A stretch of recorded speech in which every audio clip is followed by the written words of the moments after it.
उत्तर प्रदेश के गोंडा जिले के प्रतिष्ठित अधिवक्ता सिविल कोर्ट गोंडा के प्रदेश महामंत्री एवं पूर्व लोकसभा प्रत्याशी केसरगंज मनोज कुमार मिश्रा ने भाजपा सरकार पर तीखा हमला बोला है। उन्होंने आरोप लगाया कि इस सरकार में ना तो गरीबों की सुनवाई होती है, न ही अधिवक्ताओं को न्याय मिल पाता है। उनके मुताबिक पिछले कई सालों में प्रदेश में अनेक अधिवक्ताओं की हत्या हो चुकी है, लेकिन किसी भी घटना पर प्रभावी जांच और न्याय नहीं मिल सका है। उन्होंने कहा कि अधिवक्ता समुदाय में एक असुरक्षा का वातावरण बन चुका है और सरकार की निष्क्रियता ने उनके विश्वास को झकझोरा है। मनोज कुमार मिश्रा ने सरकार पर यह भी आरोप लगाया कि यह तानाशाही शैली की सरकार है, जिसमें केवल सत्ता के निकटस्थ नेता, विधायक और सांसदों की सुनवाई होती है, जबकि आम जनता की आवाज पूरी तरह दबा दी जाती है। उन्होंने उदाहरण देते हुए कहा कि प्रयागराज में शंकराचार्य महाराज के साथ हुई दुर्भाग्यपूर्ण घटना ने पूरे प्रदेश की कानून व्यवस्था पर सवाल खड़े किए हैं। ये घटना न केवल धार्मिक श्रद्धा का अपमान है, बल्कि कानून और व्यवस्था की विफलता का भी प्रतीक है। उन्होंने ये भी कहा कि सरकार में गरीबों, मजलूमों और कमजोर वर्ग के लोगों की कोई सुनवाई नहीं होती। सत्ता के आसपास रहने वाले लोगों की ही हर सुविधा और सुरक्षा मिलती है, जबकि आम जनता, खासकर गरीबों और वंचित वर्ग अपने हक के लिए तरसते हैं।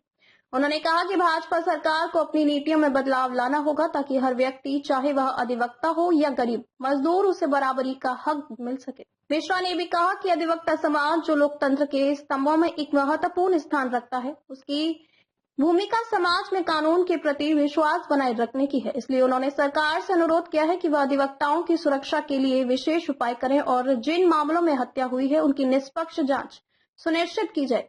साथ ही उन्होंने कहा कि कानून व्यवस्था को मजबूत करना केवल सरकार की जिम्मेदारी नहीं, बल्कि हर नागरिक का अधिकार है। साथ ही उन्होंने कहा कि कानून व्यवस्था को मजबूत करना केवल सरकार की जिम्मेदारी नहीं, बल्कि हर नागरिक का अधिकार है। मनोज कुमार मिश्रा ने प्रदेश के लोगों से अपील की है कि वे अपने हक और न्याय के लिए आवाज उठाएं और सरकार से पारदर्शी और जवाबदेह प्रशासन की मांग करें, ताकि प्रदेश में एक सुरक्षित, न्यायप्रिय और समान समाज का निर्माण हो सके। मैं आप सभी मीडिया बंधुओं का स्वागत और धन्यवाद करता हूं कि इस होली के पावन पर्व पर आप लोगों की सक्रियता की वजह से पुलिस पूरी तरीके से एक्टिव रही और पुलिस के एक्टिव होने से होली का त्योहार सकुशल निपट गया। इसके लिए हमारे देश के चौथे स्तंभ मीडिया के भाई लोग भी जिम्मेदार हैं और उनको बधाई। अच्छा, सबसे पहला सवाल आपसे ये है कि होली में कौन सी व्यवस्थाएं पुलिस की आपको अच्छी है? देखिए, आपके गोंडा का कप्तान बहुत तेज तर्रार है, बाकी जिले में पुलिस व्यवस्था तो पूरी तरीके से ध्वस्त।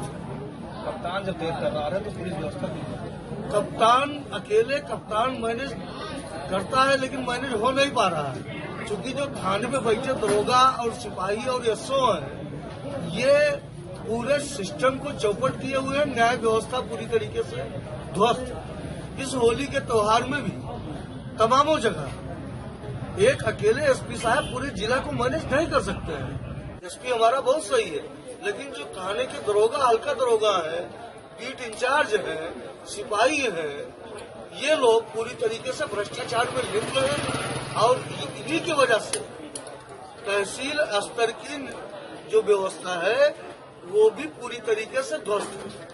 क्योंकि तहसील में भी लोगों को न्याय नहीं मिल पा रहा है। ये पुलिस के भ्रष्टाचार की वजह से तहसीलें भी पूरी तरीके से भ्रष्टाचार में लिप्त हो। एसपी साहब अगर आदेश दे दें अपने थाने के अंतर्गत कि हमारे आदेश का पालन किया जाए, तो कहीं न कहीं हमें लगता है जिस तरह से आप बता रहे हैं उस तरह से आदेश का पालन नहीं। देखिए, एसपी गोंडा से आप लोग मिले हैं, पत्रकार बंधु हैं, सज्जन हैं, सुशील हैं, कुछ दिनों बाद आईजी होने वाले हैं, लेकिन इतना बड़ा जिला है और जिले में वो पुलिस के खिलाफ बराबर एक्शन ले रहे हैं, लेकिन जो दरोगा, सिपाही और बीट के जो काफी समय से कुछ दरोगा लोग एक एक थाने पे 2-2, 3-3 साल से पड़े हुए हैं, वो मच्छर की तरीके से जनता का खून चूस रहे हैं। आम जनमानस पूरी तरीके से दुखी है और ये सरकार भी पूरी तरीके से भ्रष्टाचार को नहीं रोक पा रही है। ये सरकार खाली अमीरों पर को लाभ पहुंचा रही है। इसमें नेता, विधायक और दलाल ये फल फूल रहे हैं और गरीब आम जनमानस झूल रहा है, जो पैसा देने पर भी इसकी सुनवाई नहीं हो पा रही। अच्छा, आपसे एक सवाल और, कुछ दिन पहले एक अधिवक्ता का देखिए, अधिवक्ता श्री सुभाष चंद्र मिश्रा जो वरिष्ठ अधिवक्ता थे, वे तहसील कर्णगंज के महामंत्री रहे हैं और इलाहाबाद उच्च न्यायालय में अवध बार के भी सेक्रेटरी रहे हैं। बहुत सौम्य, सुंदर, सुशील और मृदुभाषी थे, लेकिन पैसे के घमंड में कुछ दबंगों द्वारा उनकी निर्मम हत्या कर दी गई, जिसपे एसपी गोंडा ने तत्काल त्वरित संज्ञान लेते हुए तत्काल एक्शन लिया और सभी दोषी लोगों के खिलाफ कार्रवाई की। हाँ, कुछ तनाव की स्थिति अभी माहौल पर व्याप्त है, जिस पर एसपी गोंडा अपनी नजर बनाए हुए हैं और कार्रवाई चल रही है। एसपी साहब के खिलाफ भी प्रदर्शन किया गया? नहीं, एसपी साहब से प्रदर्शन नहीं किया गया। देखिए, अपनों से मांग की जाती है। एसपी साहब अपने हैं, अधिवक्ताओं के हित में काम करते रहते हैं, इसलिए एसपी साहब से मांग की गई। अब चूंकि सिस्टम है, वो जिले के कप्तान है, तो अगर कोई पीड़ित होगा तो मांग तो उन्हीं से करेगा, नारा भी उन्हीं के खिलाफ लगाएगा और सवाल का जवाब भी उन्हीं से चाहेगा। जिसकी सत्ता होगी ना, सवाल तो उसी से पूछे जाएंगे। तो एसपी जिम्मेदार, जिले की जिम्मेदार पदाधिकारी है, इसलिए सवाल पूछना वकीलों का लाजमी था और वकीलों की भावनाओं को संतुष्ट किया उन्होंने।